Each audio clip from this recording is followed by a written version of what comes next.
सर्वाय धीमहि तन्नो ब्रह्मा प्रचोदयात्।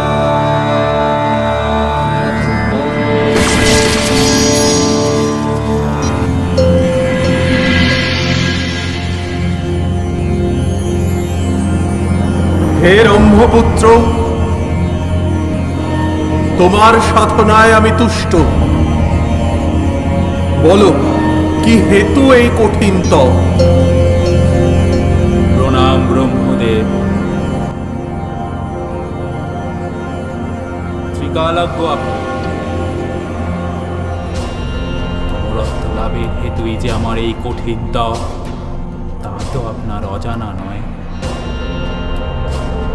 আমার তপস্যায় যদি আপনি সত্যি প্রসন্ন হয়ে থাকেন, তবে তার যথাযথ ফল আমায় প্রদান করুন প্রভু। এ অসম্ভব। অমরত্ব দিতে আমি অক্ষম। চরাচরে যা কিছু সৃষ্টি হয়েছে, সেসব কিছুর ধ্বংস একদিন না একদিন হবেই। এ অনিবার্য। হে অসুররাজ, তুমি অমরত্ব ব্যতীত অন্য কিছু প্রার্থনা করো। অন্য কিছু? বেশ, তবে আমায় জগতের সমস্ত পুরুষ শক্তির হস্তে অবদ্ধ হওয়ার বর দিন। আর নারী শক্তি? নারী শক্তি? নারী মাত্রেই অবলা পুরুষের অধীনা। নারী আমার কি ক্ষতি করবে? সেই হিসেবে তো আমি অমরই হব। তথাস্তু। আজ হতে তুমি সমস্ত পুরুষ শক্তির হস্তে অবদ্ধ হবে। তবে মনে রেখো মহিষাসুর, কোনো না কোনো এক সময় নারী হস্তেই তোমার বধ হবে।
প্রভু ত্রাহিমাম।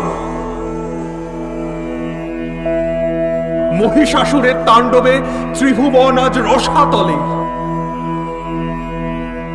দেবতারা স্বর্গ হতে বিতাড়িত। এর আশু সমাধান প্রয়োজন। তিষ্ট হে বিধাতা।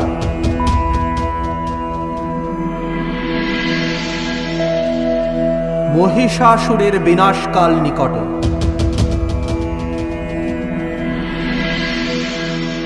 মহিষের নিধন কর্ত্রী সেই মহাশক্তির আবির্ভাবের ক্ষণ উপস্থিত। মহাশক্তি? কে এই মহাশক্তি? কে করবে মহিষের নিধন? যিনি এই অনন্ত কোটি ব্রহ্মাণ্ড তথা স্বয়ং ত্রিদেবের জননী, নিত্যা হয়েও যিনি সৃষ্টির প্রারম্ভ থেকে নানান রূপে সাকার হয়ে অশুভ শক্তির নাশ করে গেছেন, যিনি পূর্বকালে মধু কৈটবের মতো দুরাত্মাদের নাশ করেছিলেন, সেই ভগবতীই করবেন মহিষাসুর বধ। আসুন দেবগণ, আমরা এবার সমবেত হয়ে মহামায়ার আরাধনায় রত হই। প্রসন্ন হোক তিনি। আমাদের দুর্গতকে নাশ করার হেতু জাগরিত হোক দেবী দুর্গতি নাশিনী।